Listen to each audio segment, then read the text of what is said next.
This is Jason Anderson, Chairman of the Killenly Town Council. I am calling to order the regular Town Council meeting of Tuesday, August 9th, 2022. It is currently 7 p.m. Move on to the agenda. Next item up is prayer. Dear Lord and Heavenly Father, we ask you for your guidance and your wisdom and your clarity of thought this evening as we conduct the business for this town. We also ask you to be with Nancy and Ed this evening, and we ask you these things in Jesus' name. Amen. I pledge allegiance to the flag of the United States of America and to the republic for which it stands, one nation, under God, indivisible, with liberty and justice for all. For roll call purposes, all council members are in attendance except for Mr. Grandelski, who is absent with notification. Ms. Gloria, I believe you were looking to add something to the agenda? Yes, so there's a letter at each of your locations. I'm looking to have that added as item 10C, which is appointments to boards and commission, an appointment for the Eastern Regional Tourism District Board for a representative for Killingly. And Can I get a motion to add this to the agenda? I'll make that motion. I'll second. Motion has been made by Mr. Cottula, seconded by Mr. Wood. Discussion? Any questions? Seeing none, all those in favor of adding this, and it will be item 10C on the 10C. agenda, say aye. Aye. Aye. Opposed? Abstentions? I'll abstain. One abstention. Ms. George abstained. Motion carries. We'll now move on the agenda. Next item up is item 5A, adoption of minutes of previous meetings. Special Town Council meeting July 5th, 2022, and 5B, regular Town Council meeting July 12th, 2022. Can I get a motion to adopt these? So, second. Motion has been made by Ms. Barclay, seconded by Mr. Wood. Discussion? Any corrections? Seeing none, all those in favor say aye. Aye. Aye. Opposed? Abstentions? Motion carries unanimously. Next item up is, if I can find it in here. Presentation, proclamations, and declarations. there are none this time. Had one. September. I remember talking about it last week. I was prepping for September. Gotcha. We'll move on to item 7, unfinished business for town meeting action, and we have none. So moving further in the agenda, we'll move to item 8, citizen statement and petition. Ms. Gloria, did we have anything submitted? We had no online submissions for public comment. Okay.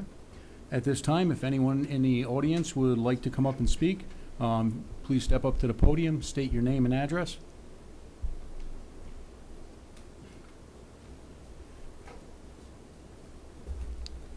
Hello, everybody. My name is Mike Christina, lifelong resident of Killingly. And I guess I have to apologize because my issue is not as important as the dam project. But Mike, can you just give us your address for the record? your Your home address for the record. Sir, Mike, I hear what you're saying, okay. but Oh. I have to publicly That's give just my part of the record for residence citizen comment. address. rules of procedure, anyone that comes up to speak has to state their name and address. You don't have to live in town. You could live in another town and still come up and speak. That's the town council's rules of procedure. Cutler Road, Dayville. Thank you. Anyways, happy belated National Pickleball Day. It was yesterday. I don't know if anybody's played pickleball. Anybody play pickleball? Nobody. Okay. That doesn't help my case either. But what I'd like to talk about is the courts behind the bleachers at the old high school, which we've been playing on for the last year or so. The town cleaned them up and put lines down. We bring our own nets. But before Tracy left, we were talking about making that a proper facility, a permanent 6-court facility. on the parking lot end. And then she said there were possibly plans for basketball and tennis on the far end. I mean, does anybody know what pickleball is? Kinda, sorta. I mean, it's like the fastest growing sport in the country. The USA Pickleball Association says there's 38,000 courts and 90 venues being built every month. And it's been growing at, well, in the last 3 years it grew 40%. There's like 5 million people who play pickleball. It's a great sport. I really, when I look at the people who are playing, the older people, I don't know what they would be doing for recreation if they didn't have pickleball. It's just fantastic.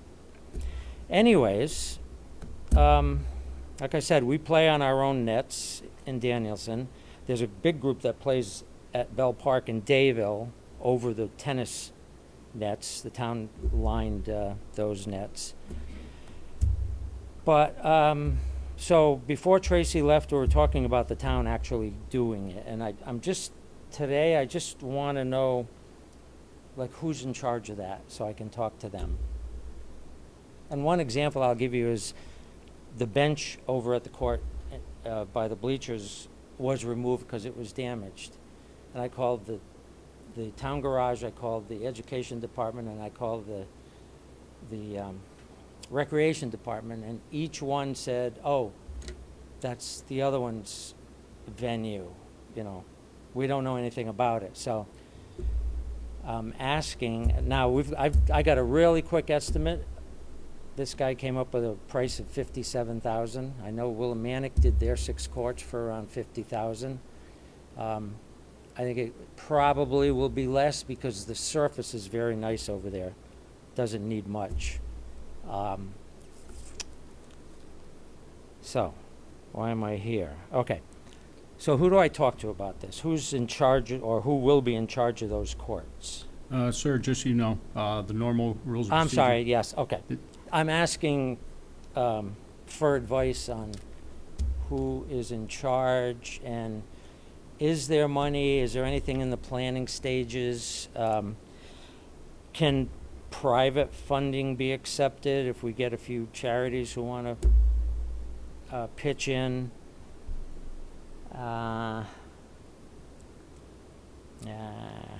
That's about it.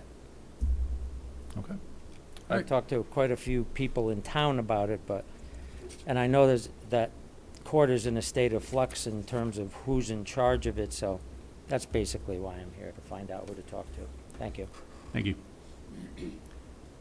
Anyone else who would like to come up and make public comment?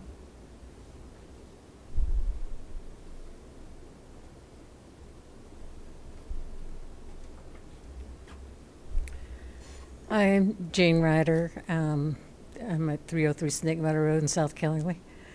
A few weeks ago or months ago, we were here presenting on the dam project at the 4-H camp. And some of us have come tonight and to voice that we are still working steadily on this and making progress on this. As of this summer, right now, there's been 126 kids from Killingly going through the camp. And we've been at it for over 60 years with plenty of Killingly kids coming through, providing jobs to over 40 college-age kids.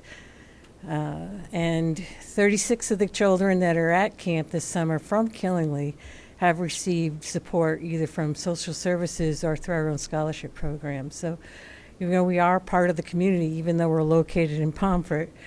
I just wanted to let you know that we do have updates, and we are working on it. And people have been out to look at it, and we appreciate it. And we've gotten some very good advice from people who are in the know, and we'd love your support.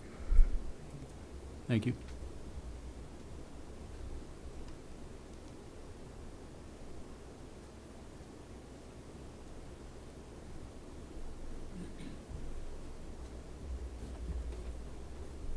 Hi, I'm Barry Ryder, same address, 303 Snake Meadow Road. I just wanted to add a couple points to update you from a month ago as to where we are on the project. We're continuing to work on our plan, and from 2 years ago, we've been working with an engineer on an overall plan. In the fall, Tropical Storm Ida did a lot of damage along the toe of the dam because it was a high flow over the dam, and it just washed a lot of soil away. So we have two issues now: the Ida damage that needs to be repaired because that's now a new problem with the dam, and the original problem, which is some seepage through some sinkholes above the drain pipe. We've met with DEP several times. One of the issues was that we now have problem with the drain valve, and we couldn't open it up all the way for last year to drain it down. DEP wants it drained down because of what do we do in case of an emergency. So we've taken kind of two routes on that. One is, and this is very recent in the last weeks, the engineer has gone back and Michelle had a discussion with me about an emergency high water plan. The engineer is kind of putting one of those together. In other words, a plan that tells and reassures DEP to some extent that if there's a hurricane coming and there's going to be high water, how do you get the water out of there so that it doesn't just overflow the dam? To do that, you would rent a large trash pump that would, with a pipe about 6 inches in diameter, and send it down the stream over the dam. Not that easy. Maybe $1,000 for a few days. I think we could probably drain it mostly in 3 days. A better solution is the Bungie Lake Fire Department in Woodstock has volunteered to come down with their dive team, and they're going to take a look at the valve, which is under 20 feet of water, and try to figure out why our handle isn't turning the valve, whether there's something stuck in there or whatever. And they're going to come down on the 20th, and if we can operate the valve after that, we'll open it and drain it down to lessen the danger of a high water situation, and then we can get a better look at the both sides of the dam down, and it won't be leaking through for this off season until we can get going on at least that Ida repair that we've requested financial support for. Does anybody have any questions on what that situation is? Okay, thank you.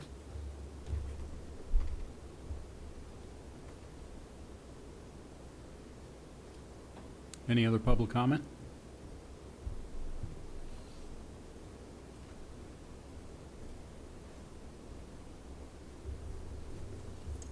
Hi, I'm Carol Cooper Riley. I live at 100 Cook Hill Road in Danielson, South Killinley. I'm here as another perspective for the dam project. My granddaughter has been both a camp person and a camp counselor there for 13 years. This year, she's the head girl counselor. So she asked me if I could come and say a little bit about how important it is for kids to have that experience, to be able to go and meet new people and spend some time away, learn some independence. This year, she's going to be a junior at UConn, studying to be a teacher, and so she's honing her skills with children. So it's important that we support not only other types of families and situations, but children that just plain need to get out and have some fun. Okay. Thank you. Any more public comment?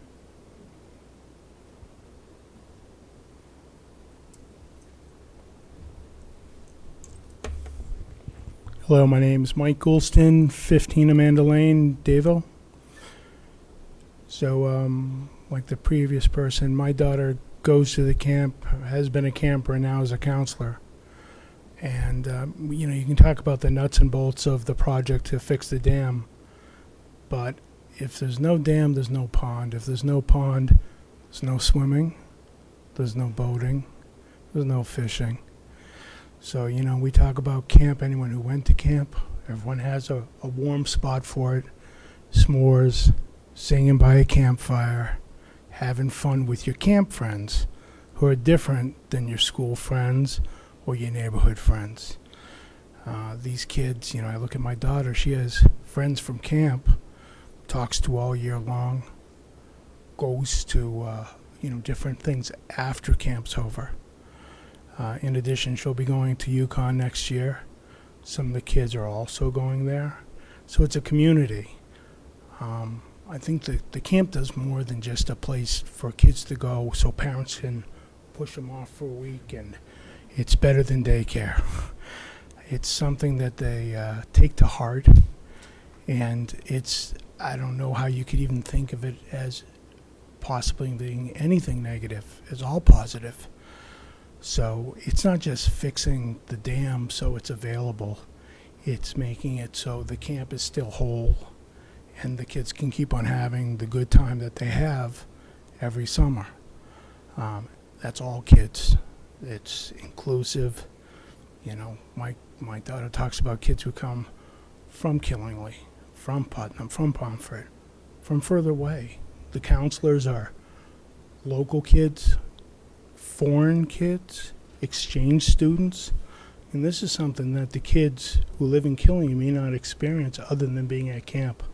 So, other than just having a good time and eating a s'more and singing a song, there's more to it than just that, and that's why I think it's really important for us as a community to support it as much as we can. I know everyone's got their hand out, everyone wants money, but as far as something that's beneficial and for the greater good, I'd say the 4-H camp is right on the top of the list. Thank you. Thank you. Any more public comment?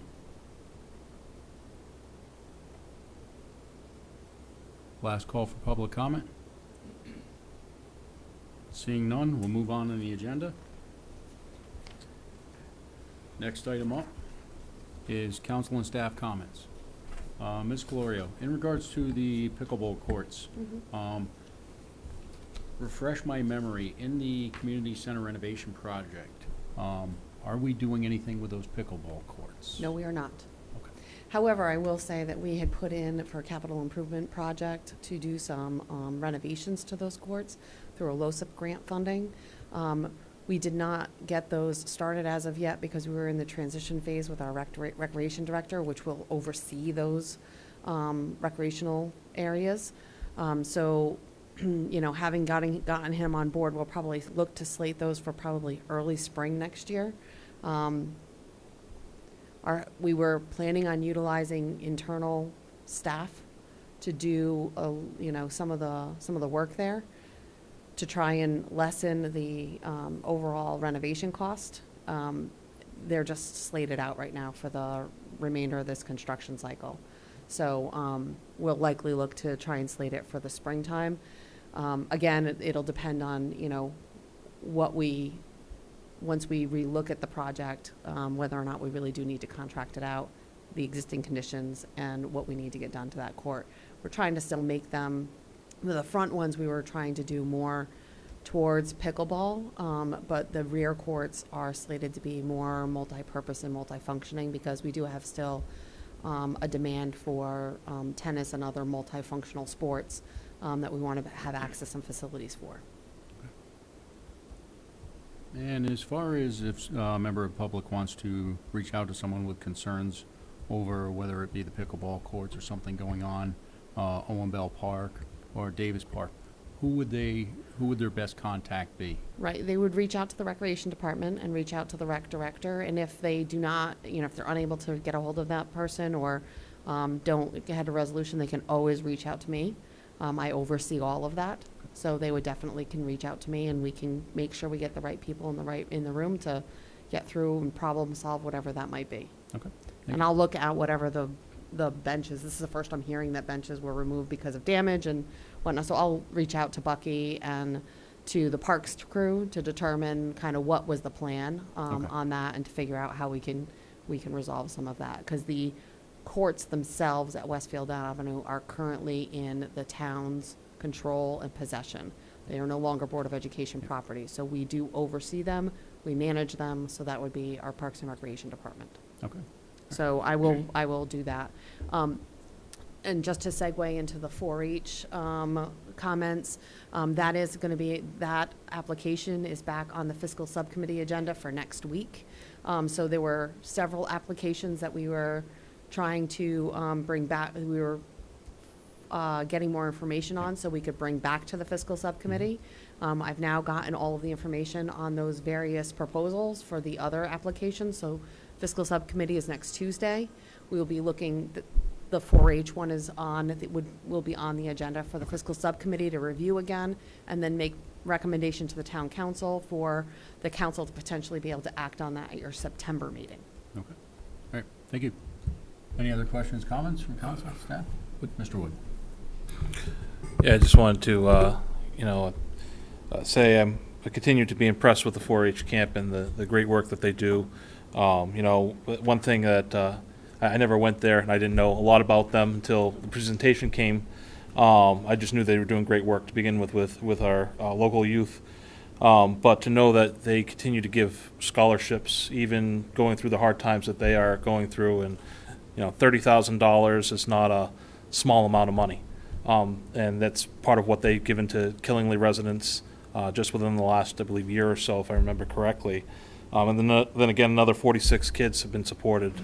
I think this is definitely something I greatly support, helping out, and as a member of Fiscal Sub, we'll be talking about it next week. Thank you. Any other comments? Seeing none, we'll move on the agenda. Next item up is 10A, appointments to boards and commissions. Jamie Jarvis is seeking appointment to the Agricultural Commission. There are currently 3 regular members and 2 alternate member vacancies available. The regular terms run for 3 years. The available terms would run as follows: from November 1st, 2021 through October 31st, 2024. The second one would be November 1st, 2020 through October 31st, 2023. And the third one would be November 1st, 2019 through October 31st, 2022. The alternate terms run for 3 years. The available terms would run as follows: from November 1st, 2020 through October 31st, 2023. And the second one would be from November 1st, 2021 through October 31st, 2024. I believe she was seeking to be a regular member. Correct, she's looking to be a regular member, and my recommendation to the council would be to consider the first, the number. 2021. The 21 to 24 appointment period. So can I get a motion to appoint Ms. Jarvis as a regular member to the Agriculture Commission for a term that would run from November 1st, 2021 through October 31st, 2024? I'll make that motion. Motion has been made by Ms. Wood, seconded by Ms. Barclay. Discussion? I will say she seemed very enthusiastic about being able to serve. I always look up to those who come forward and look to volunteer for the community, and I always encourage people to get involved. You're helping out your community, helping out the town, and it's, coming from someone who's actually served on a board before I came onto the council, for me it was very rewarding for myself to be able to give back to the community. Any other comments? Ms. Barclay? Although Jamie said she had little to no experience, she did have a lot of experience as a home gardener. And also helping out with the homeschooling group. So would like to contribute multiple ways. I agree. Any other comments? Seeing none, all those in favor say aye. Aye. Aye. Opposed? Abstentions? Motion carries unanimously. We'll now move on the agenda. Next item up is 10B, appointment of a town council member to the Board of Education Negotiation Committee. Ms. Gloria, if you could go over this, please. So the Board of Education is getting ready to enter negotiations with teachers at this point. By statute, the council appoints a liaison to advise them on the fiscal side of the fence. Previously, Patty George has served in that for previous negotiations. Their first negotiating session, I believe, starts next week. So we're looking for the council to appoint one of your members as a liaison to their negotiating committee. And could you just, for everybody here, days and times that they usually have them? Aren't they usually during the week, during a day? Usually during the day. Yeah, so I think that depends on the negotiation, but I want to say typically it's usually during the week and during the day is typically when they hold those negotiations. I do not have a negotiation schedule, and I don't know that they necessarily have that yet, because their first negotiating, which is usually the organizational meeting for negotiations, doesn't happen until next week. So they'll likely set those schedules next week sometime. But historically, they've been during a week. That's during the day. historically what it usually has been. Thank you. Now, Ms. George, are you interested in serving again? Oh, I'd absolutely do it again. Is there anyone else who would be interested? Okay. I guess I'm doing it again. All right. Can I get a motion to appoint Patty George to the Board of Education Negotiation Committee? I'll make that motion. Motion has been made by Mr. Catula, seconded by Ms. Barclay. Discussion? Seeing none, all those in favor say aye. Aye. Aye. Opposed? Abstentions? I'll abstain. Motion carries. The one abstention was Ms. George. Moving on the agenda is item 10C, Here we go again. which is, I know we don't have it in our agenda. If you want, I can state it off. So this is an appointment of Patty George to the Eastern Regional Tourist District. This is to the Eastern Regional Tourist District Board. So this is a citizen seat, actually. It doesn't necessarily need to be a town council member. She expressed interest in when we had the conversation with EDC, and then we brought up that Killingly has a vacant spot still. That spot has been vacant for quite some time, so she had expressed interest in it. She's subsequently gotten some additional information from Jill St. Clair, our Economic Development Director, to better understand what that role is. And she submitted the letter that you have before you, expressing interest and desire to be appointed to that board. So I appreciate you adding it to your agenda. Their Eastern Regional Tourist District Board meets next on September 8th. So if she's able to be appointed, then she would be able to attend that meeting as an actual member and participate in that meeting. Thank you. Now, has anyone else expressed interest in serving? Not to date. She's the lone one. Glutton for punishment. No, I think it's really important.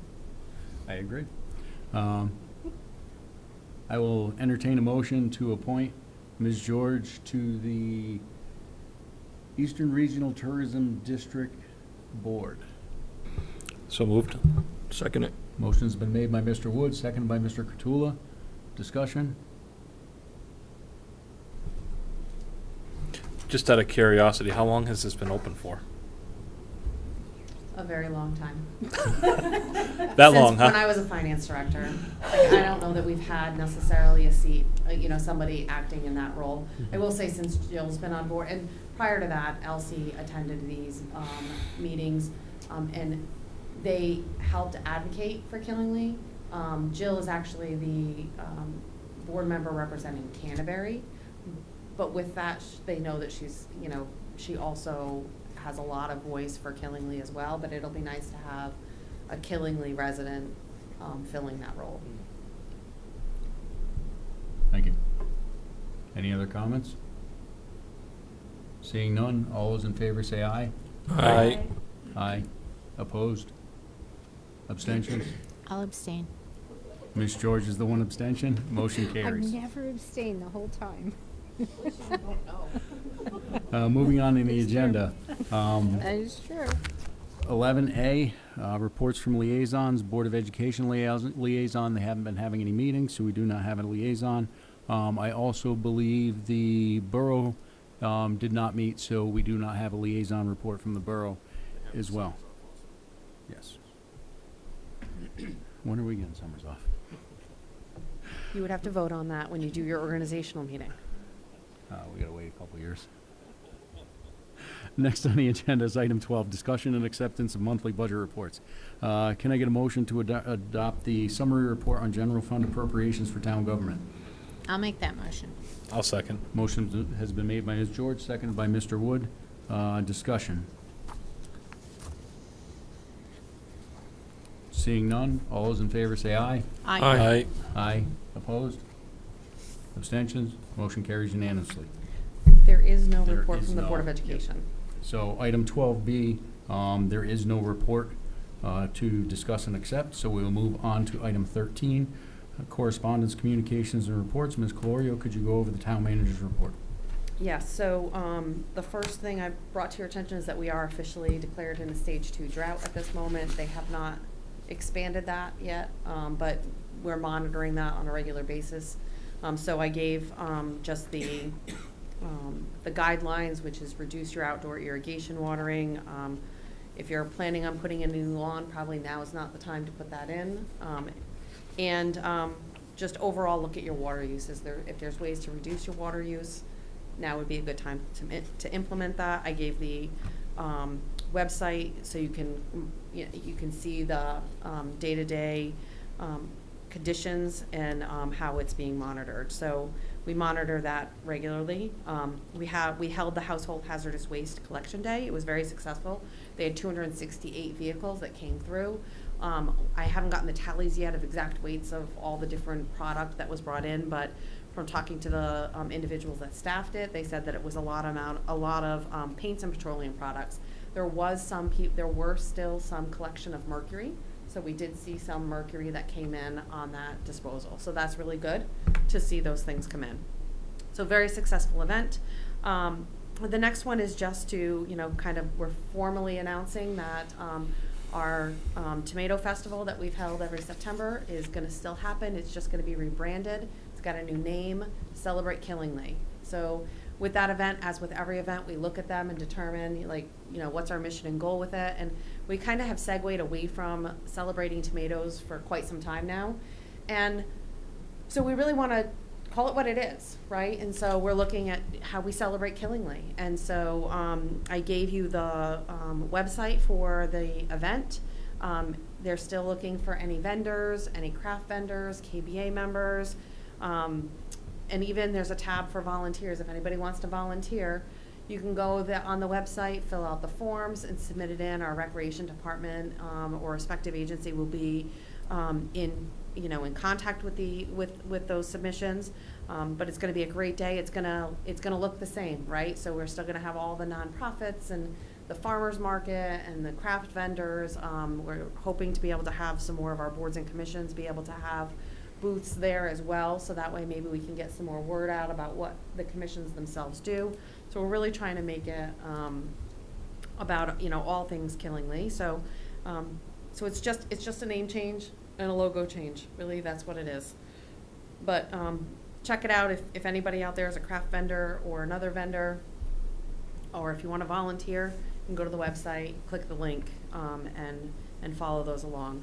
An update on the KMS project. I gave you guys some great pictures of KMS. So we are almost through with the selective demolition and abatement which is our phase 1 package for that project.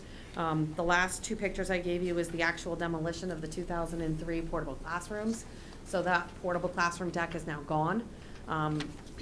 They demolished it, it's been removed, so they're buttoning up those sections of the, where it was connected to the school and buttoning those things up in preparation for students to come in September.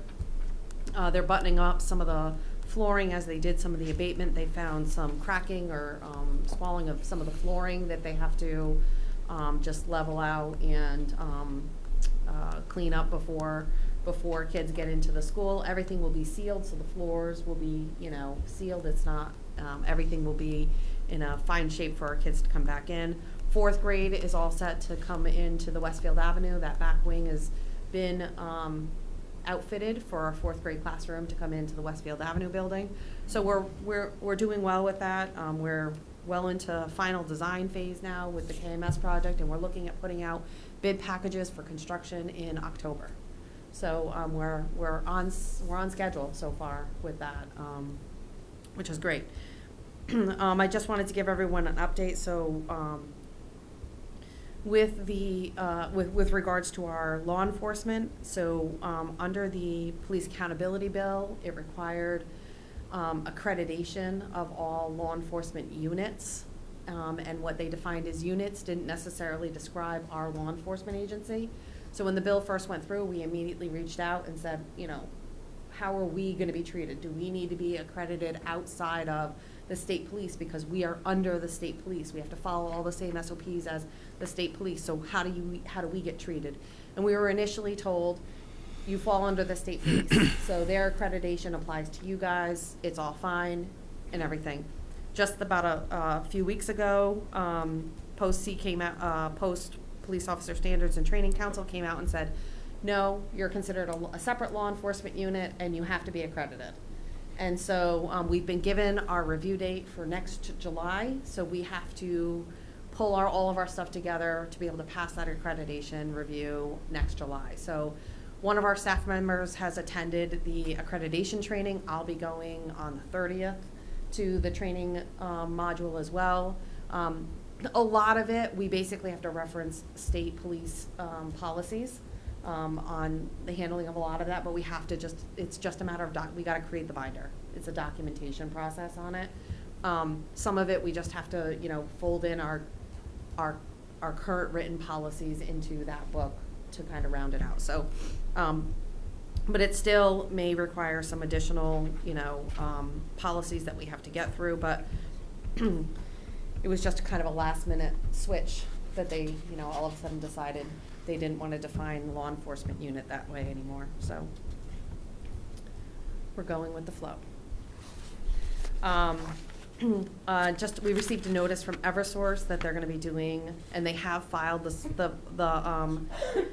petition, the sub-petition to the Siting Council. They're looking to redo 2 wooden structures. They're actually located in Putnam, but it's right at the Killingly-Putnam line on Park Road. So people may see some large delivery trucks going up there for they're swapping out some wooden poles to some metal poles, similar to what they did along Lake Road. So you may see some large deliveries, but overall you're not really going to see construction or impact of the roadway on a regular basis because it's all within their easement space. So they're off the road, but there's going to be work going on out there, and it was just to give everyone a heads up. They're expecting to start early fall and be completed by December. And then State of Connecticut DOT is going to be doing tree trimming along Route 12. I believe they haven't officially told us where they're going to start in Killingly, but considering they're up at the Putnam line right now, I'm going to assume they're going to go Route 12 north to south. And so we'll likely see them start to progress down. And they're just going to be, trimming trees along the way. So just to give everyone a heads up that if they see tree trimming along Route 12, that's the state DOT that's maintaining their right of way. I also did include at your spots, Davis Place is having a little event that's happening on August 26th from 11 a.m. to 3 p.m. They have a bunch of stuff going on. They did put out that if anybody wants to volunteer for the dunk tank, they'd love to have participants of the dunk tank. So let me know if you're interested in being in the dunk tank. I know we have some veterans of the dunk tanks. So if you're interested, let me know. I will relay that back to them. They'd really like to fold in the community as much as possible into the event. So we will be helping to share the information on our social media pages, and it's on our community event page on our website. But you know, if any of you want to participate in that level, let me know. We'll make sure that we make the connections so that way you can get onto that list. Just for clarification, that is on Friday, August 26th. It is. Yes, I don't know. I didn't plan it. I don't know why a Friday, but it's a Friday. So yes. I think that's everything I have for you on my. Just one question, in regards to the work that's being done on Route 12, I did have someone ask me if they're actually going to be paving Route 12 because they're doing the catch basin work up there near the high school. Right, so it's possible. However, so this is one of the challenges that the state has right now. They've opened up a ton of roads all over, you know, Killingly, Brooklyn, Plainfield. They've opened up a bunch of roads. They now got to get them all closed up again. So I think it'll depend on how they progress on their other projects. They have to come back at the end of this month on 101. They have to still level 101 essentially from 4Gs through Killingly Commons. We're trying to have them do that at night as opposed to the middle of the day, which has been really challenging traffic-wise. It's just been very challenging. So we're trying to get them to do that at night. One of the challenges that they have is some of the sections of that is poorly lit. So it's difficult for them to do leveling in poorly lit areas. So we are trying to, you know, advocate for that to be happening in the evening. I think that's where they're gonna go with it, is in the evening. But that'll hopefully be happening towards the end of this month, and then they might be able to progress to paving on 101. You know, they've gotten 6 pretty buttoned up, but now they have lower 12 in Oregon torn apart too. And they have some other areas and sections. So it's a matter of their paving contractors being able to line up behind the milling contractor. Now, would it be possible for any of the fire departments to help out with lighting, to assist them if they were gonna work at night on 101? We don't Is have that enough something- volunteers for that. Our fire departments don't have enough volunteers for that, and honestly, Eversource can, the state can pay Okay. for lighting equipment to go out there if they need lights, Okay. because they know what they need the lights on. Okay. So it's really about, you know, them completing their project fully. Okay. So we're pushing for them to do it at night when it's the most appropriate time and the less stress, because it's stressful for them too. On that road with all those cars weaving and bobbing all over the place in order to be able to get into those, into Killingly Commons and off of the highway and all that. It's very challenging through there. So it's in their best interest to do it at night when the traffic is far less. So, you know, lights don't cost that much. Okay, thank you. So. Real quick. Just the tree trimming, they're probably in the area of the Golden Greek going north, and they're doing more than trimming leaves. They're taking down, like they did on 395. They're taking down whole trees. Yeah, they're taking down a bunch. They're kind of going from ground to sky, Yeah, and yeah. they're taking things down. So, yeah, I saw that they were going north. I don't know if they're gonna go I north think they and started then come coming south. I think they started coming south, but that's about the area they're in. Yeah. I got a question on the KMS project. We're gonna be sealing up the old school and then moving the kids, the 4th grade, down to Westcott Road, right? Westfield, yeah. Westfield, sorry. Do we have any security going back through and checking to make sure the schools are gonna be secure moving forward? What do you mean by security? As far as our construction site security?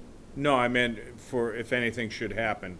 Is somebody gonna review what the access is and, you know? Oh, You know what I yeah, mean? so we have Secure for the kids. all of those sections will be completely closed off. The areas in which they're gonna be continuing to do construction are, they actually have drywall up as a drywall separation between the spaces. So kids will not be, it's not like it's just a plastic curtain.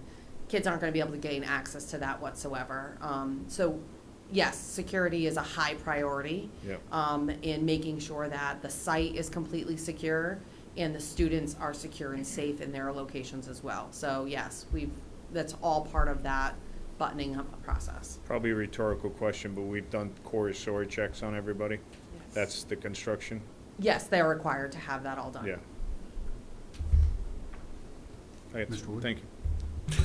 Regarding the post standards and the confusion around that, obviously our officers, and I know because I talk to them I see at least one of them every week, if not more. They pull me over often. No, I'm kidding. But those guys really do a lot of their training. I mean, if they're not on the road, they're training. So this is just more to button. This is more for the public to know. They're just kind of conforming to whatever the police accountability bill has there. It's not like they're not training. Correct. This is really just being able to hand a reviewer a binder that has all, has the documents all in one place in their format that they want it. So we have all the documents, they have them all, they know how to access them all, but it's not in this accreditation reviews binder that is in their exact formulation. So it's really formatting everything to get into their documents. So it's really an administrative task. All of our officers are, as you said, they train consistently. They're up on all of their training. They actually pursue additional training as well. So, yeah. Yeah. Also, I know it's not part of your report there, but how come there were no Vote Tuesday signs around the town? I didn't recall seeing any. Just out of No, you curiosity. didn't see any because it's a primary. And Okay. so not everybody was voting today. Only the people that were in political parties voted. Ah, So if you are an independent or if you were an unaffiliated, you didn't vote. right. Correct. So it's confusing if you put out Vote Tuesday signs or Vote Today signs, and you have a good portion of your population that's not registered in a party, in a political party. They may be registered to vote, but they're not affiliated to a political party. Right. Then it's confusing because they think they have to go vote, but it's not a vote for them. Right. So we don't put them out for our primaries, because when we put those signs out, we want everyone to know that they need to go out and vote. That it is really a town, everyone should be engaged in voting. Okay. All right. I mean, people still have 10 minutes, so if they really want to get out and vote, Okay, there you go. Go- I didn't even go look and at do the it. time. Thank you. Any other comments, questions? Seeing none, we'll move on in the agenda. Next item up is 13B, Town Manager Evaluation. So I meant to give this to you last month, and I apologize for that. So you have my evaluation forms. They're the same forms that you had last year. We've given you in an envelope that you can reseal and return them to the chairman by the end of this month. Thank you. Moving on in the agenda, item 14, unfinished business for town council action. We have none, so we'll move on to item 15A, new business. Consideration and action on a resolution to introduce and set the date of September 13, 2022 for a public hearing on an ordinance amending Chapter 13, Article 4, loitering, littering, and public consumption of alcohol beverages to include public consumption of cannabis prohibited. Can I get a motion to adopt this resolution? I'll make that motion. second. Motion has been made by Mr. Catula, seconded by Mr. Wood. Open up for discussion. Ms. Colorio, this came before the ordinance subcommittee. It did. So I had received several requests for evaluation of this, given that cannabis is also an intoxifying substance just as alcohol is. So this section of our ordinances dealt with public consumption of alcohol. I mirrored the exact same language with regards to the consumption of cannabis, and that is cannabis in any form. So it's not just smoking, it's also ingesting cannabis in any form as a public safety matter on any of our public properties. So this would be in any of our parks, streets, facilities, any of our public places. Just very similar, exactly the same as what we have for, the open container law with regards to alcohol. Thank you. Any discussion? So I just have a procedural question. This is just a vote on the hearing, not on Yes, the... this is just to vote set the itself. date. All right. Any other comments? Seeing none, all those in favor say aye. Aye. Aye. Opposed? Abstentions? Motion carries unanimously. We'll now move on the agenda. Next item up is 15B, consideration and action on a resolution to introduce and set a date of September 13th, 2022 for a public hearing on an ordinance amending Chapter 3 alcoholic beverages. Can I get a motion to adopt this? I'll make that motion. I'll second. Motion has been made by Mr. Catula, seconded by Ms. George. Ms. Gloria, if you could go over this, please. Sure, so in evaluating the other ordinance, it made a cross-reference to this ordinance with regards to this alcoholic beverage. So in reviewing that, I realized that this section really is outdated. The state passed. So this section deals with the restriction of sale of alcoholic beverages on Sundays, which the state changed the laws a couple of years back now at this point in time. So our liquor stores have been selling in accordance with the state regulations. They've been selling alcohol on Sundays now for several years at this point in time. We've just never updated our ordinances, so I took this as an opportunity to update it. In reviewing this with our town attorney, his recommendation was to just strike the section, because then everything falls to the state statute, which is what all of our establishments have been following, is the state statutes. Thank you. Any discussion? All those in favor, say aye. Aye. Aye. Opposed? Abstentions? Motion carries unanimously. We'll now move on to the agenda. Next item up is 15C, consideration and action on a resolution to adopt the revised policy for the sale of town-owned property. Can I get a motion to adopt this? I'll make that motion. Second. Motion has been made by Ms. George, seconded by Ms. Wood. Ms. Gloria, could you go over this, please? Sure. So the town has had a policy with regards to the sale of town-owned property, and since I have been town manager, we've gotten several individuals that have expressed potential interest in purchasing property, but the town have received that property due to open space or conservation or for some other purpose, right? And going over this, our existing ordinance, the only step for disposition was an 824 review by the Planning and Zoning Commission, and then it comes before the council, setting the special town meeting for adoption. If we've received something for open space or conservation or recreation, I really felt that it was appropriate that those commissions weigh in on the disposition of that. They should be helping to drive what that looks like, because that's what we've charged them to do, is to oversee those spaces. So this revision really is to kind of broaden that scope a little bit, which means that, and better define it for somebody sitting in my seat as to what properties. It really puts the town in the driver's seat as far as disposition of property, right? Those commissions, Conservation Commission may decide to look through, or Open Space may decide to look through all of our various open space parcels and decide, maybe we want to sell some of these off to then focus on a bigger parcel. That's us as a community driving that decision, as opposed to somebody randomly calling, or a developer randomly calling and saying, hey, I want to cherry pick what I think is the best parcels for the town to sell, and going that route. So that's what the revision does. It really puts the town in the driver's seat as far as when and how we want to dispose of these properties. And if we've received them for specific purposes, it requires it to go to that specific board or commission for them to provide input to the council and approval level as well before it continues on in that process. So that way we're being mindful of their stewardship over those properties. Thank you. So I just want to confirm the procedure. It would go before their commission, and then it comes here and we vote. Well, no, it goes Yeah, before the commission. Yeah. Then it would go before Planning and Zoning for what's called an 824 review, which means that it's in compliance. The sale of it would be in compliance with our POCD, with our Plan of Conservation and Development. Then upon that recommendation or that approval of an 824 review, it then comes to the town council for the council to review it and send it to special town meeting. Sale of property always has to go before special town meeting. And if I could just say one more thing, when I heard this at the rec meeting, I just want to say how much I deeply appreciate you sometimes, Mary, because when you follow this issue with planning and zoning and other towns, they just lose their whole town, and they lose it so quickly to somebody who just wants to develop everything and they have a buddy. So I'm just deeply appreciative of that motion. Thank you. Any other comments?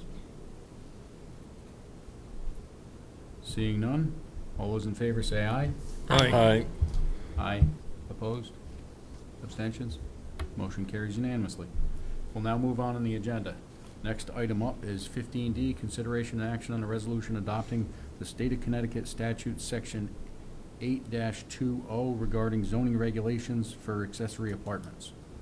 Can I get a motion to adopt this? So moved. I'll second it. Motion has been made by Mr. Wood, second by Mr. Cottula. Ms. Gloria, could you go over this, please? Yes, so the state enacted last year additional state statutes around zoning regulations, and one of the sections that they put in was around accessory apartments. Think in-law apartments, secondary dwelling units within an area. Killingly's had secondary dwelling unit zoning since 2015. We enacted it long before the state. We call it secondary dwelling units, accessory dwelling units, as opposed to accessory apartments. But our existing zoning regulations meet or exceed the state statutes in their requirements. In the state statute, it gives municipalities the ability to opt out of the state zoning statutes, so we can maintain our own zoning statutes, our own zoning regulations. So this has come before Planning and Zoning Commission. So in the state statute, it requires Planning and Zoning to vote by 2/3 vote to opt out. It then comes to the town council, and the town council will then finalize that authorization. So Planning and Zoning has made the recommendation to opt out of these regulations. And the requirement under the state statute is that the town council also has to vote by 2/3 to complete the opt-out process. We only have until January 1st of 2023 to do so. After that, we can no longer opt out of these statutes. So given that we have had the statutes, we've done several revisions. We put them in place in 2015. We revised them in 2017, and again, I think in 2018 or 19. They're a living document within our own zoning regulations. We feel that we don't need to necessarily follow the state statute on this one. I think it's appropriate for us to opt out of the state statute. So. Thank you. Any questions, comments, discussion? I'll just make a quick comment that I did watch the planning and zoning meeting when that was discussed and voted on, so.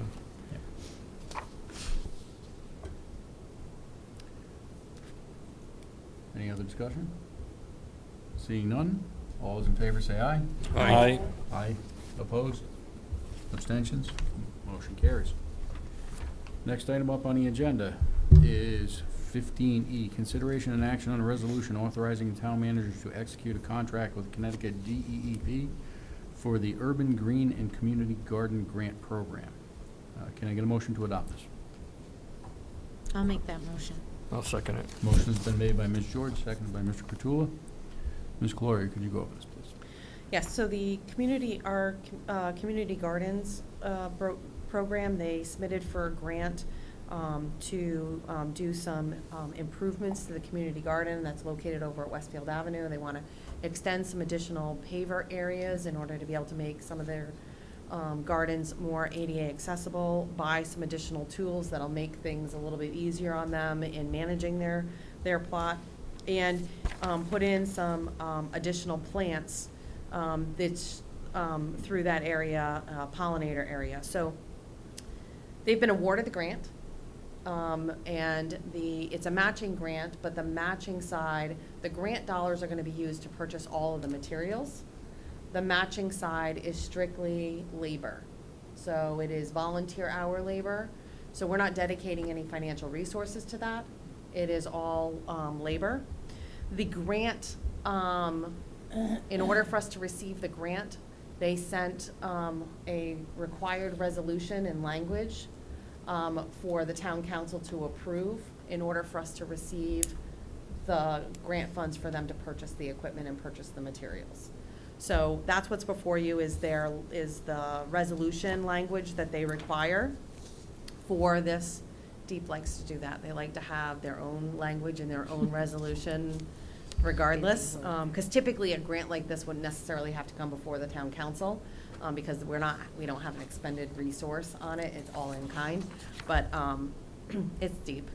They want to have it in their words and be able to check the box that a resolution's attached. So that's what's before you, so that way we can receive those grant funds so they can get underway with their projects. Thank you. Discussion? Any questions, comments? Seeing none, all those in favor say aye. Aye. Aye. Opposed? Abstentions? Motion carries unanimously. We'll now move on to the agenda. Next item up is item 16, council member reports and comments. Mr. Whitehead, would you start? Yes, solid waste committee met Solid Waste Committee met, and we talked about the hazardous waste day, and we talked about how it was great for the town, and obviously it was. We talked about tonnage going up and down, and the big thing is the future limits on our disposal of our waste. So that's going to be a tough thing to address in the future years. And you're referring to with the closing of the incinerator in Hartford? Yes. Okay. Thank you. Ms. Murphy?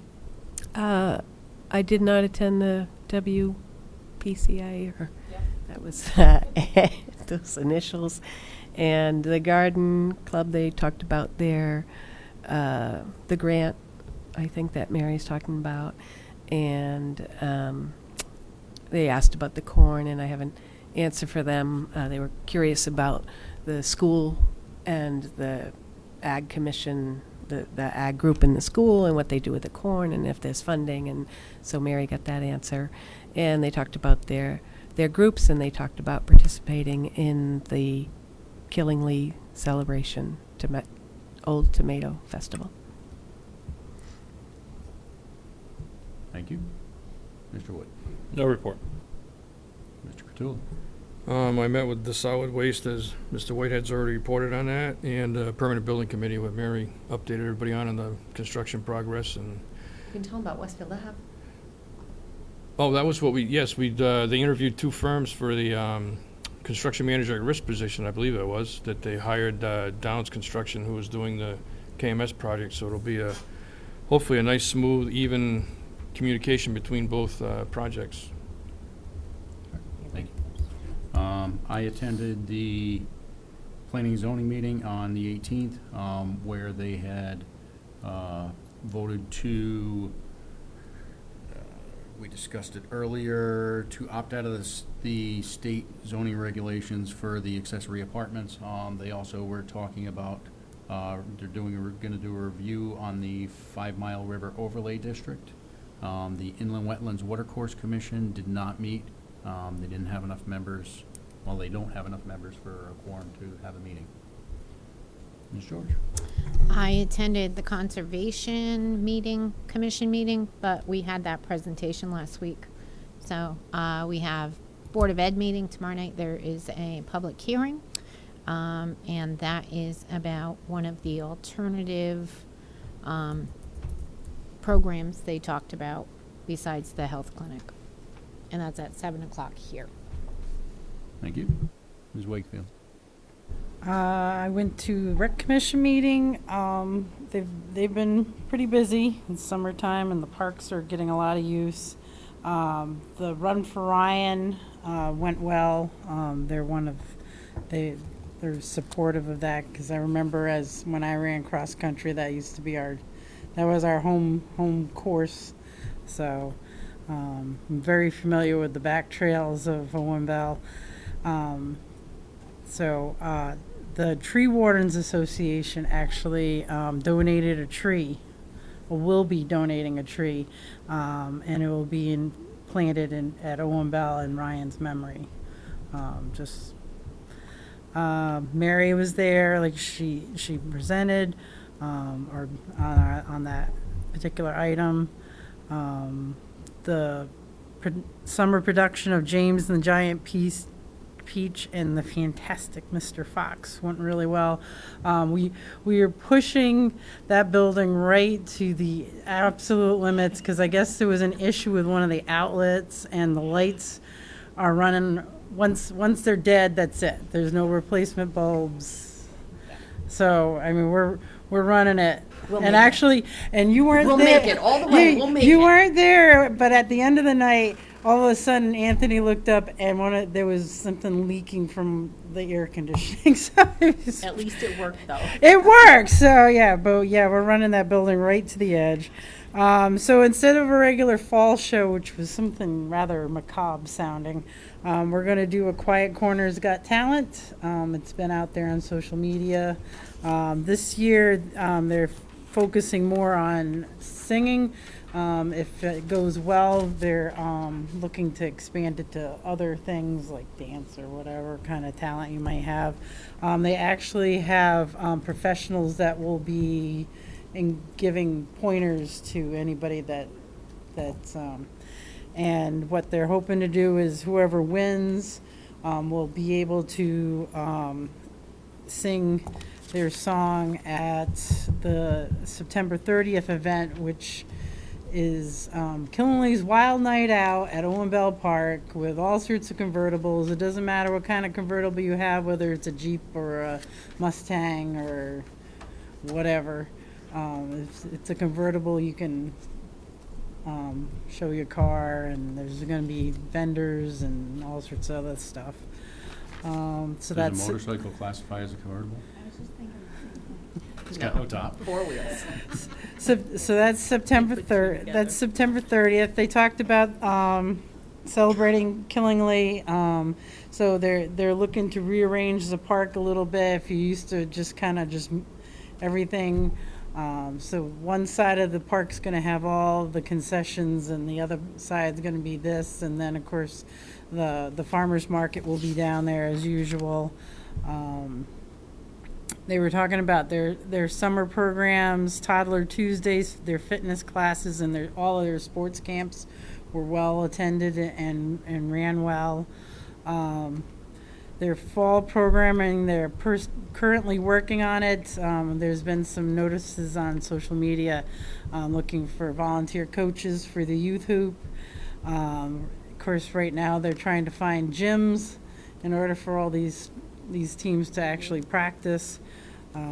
Just like, you do work on these school buildings, and you kind of lose your gyms, and so it's going to be creative, kind of like Camp Wallaby is right now, which that's been running well. They had 84 kids. They've actually had only one incident with somebody getting hurt, which just speaks well to their focus on safety with the kids. The senior group actually had a music event and picnic at Owen Bell Park over the summer. They're going to have one in the fall. I guess there's the Elderly Brothers group or whatever. It's a band. That's the only band they seem to like. So it was well attended. There was like 50 people that showed up for the summer picnic and music event. So, and I think they're running back up to almost what they were running on their Wednesday senior movies, which, I mean, it is air conditioned in there, and it's nice, to be able to get out.